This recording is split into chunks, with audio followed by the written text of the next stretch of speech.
Delivery తర్వాత మళ్ళీ pregnancy వచ్చే ఛాన్సెస్ అనేవి ఎప్పటి నుంచి ఉంటుంది? నిజానికి మనకి డెలివరీ అయిన ఎమ్మటే కూడా వితిన్ 1-2 months లో కూడా మళ్ళీ ఓవ్యులేషన్ జరిగి ప్రెగ్నెన్సీ వచ్చే ఛాన్సెస్ అనేవి ఉంటాయి. యూజువల్లీ ఎక్స్క్లూజివ్ గా బ్రెస్ట్ ఫీడింగ్ చేస్తున్న తల్లుల్లో ఫస్ట్ 6 months వరకు ఇంకా ఏది ఫీడ్ లేకుండా ఎక్స్క్లూజివ్ బ్రెస్ట్ ఫీడింగ్ చేస్తున్నప్పుడు వాళ్ళకి పీరియడ్ అనేది యూజువల్ గా రాదు, ఓవ్యులేషన్ జరిగే ఛాన్సెస్ కూడా తక్కువే. బట్ అలా అని ఖచ్చితంగా వీళ్ళకి ఓవ్యులేషన్ జరగదు, ప్రెగ్నెన్సీ రాదు అని మనం గ్యారంటీ చెప్పలేము. సో మేము ఎవరికైనా కూడా కపుల్స్ కి డెలివరీ తర్వాత లేకపోతే సిజేరియన్ తర్వాత 6 weeks దగ్గర నుంచి మీరు హస్బెండ్ వైఫ్ కలవచ్చు అని చెప్తాము. కానీ తప్పకుండా కాంట్రసెప్షన్ వాడండి అనే చెప్తాం. బికాస్ ఎప్పుడైనా కూడా ఫస్ట్ పీరియడ్ రాకముందు కూడా ఓవ్యులేషన్ అయ్యి ప్రెగ్నెన్సీ వచ్చిన సందర్భాలు ఎన్నో ఉన్నాయి. సో మళ్ళీ వెంటనే ప్రెగ్నెన్సీ వచ్చి టర్మినేట్ చేసుకోవడం కన్నా కూడా తగ్గ జాగ్రత్తలు తీసుకొని కాంట్రసెప్షన్ వాడితే మంచిది. సో 6 weeks నుంచే కాంట్రసెప్షన్ వాడి హస్బెండ్ వైఫ్ కలవమని చెప్తూ ఉంటాము. ఎటువంటి కాంట్రసెప్షన్ వాడాలి అనే దానికి వస్తే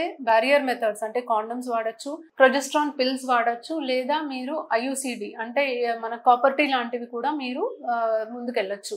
ఓరల్ కాంట్రసెప్టివ్ పిల్స్ మాత్రం మనము బ్రెస్ట్ ఫీడింగ్ మదర్స్ కి అవాయిడ్ చేయమని చెప్తాము. సో అది కాకుండా మిగతా ఆప్షన్స్ చాలా ఉన్నాయి, వీటిలో మీరు ఏదైనా వాడచ్చు. 6 weeks తర్వాత నుంచి భార్యాభర్తలు కలవచ్చు, కానీ కాంట్రసెప్షన్ వాడి కలిస్తేనే మంచిది. బికాస్ ఎనీ టైం ఓవ్యులేషన్ జరిగి ప్రెగ్నెన్సీ వచ్చే ఛాన్సెస్ అనేవి మీకు ఉంటాయి.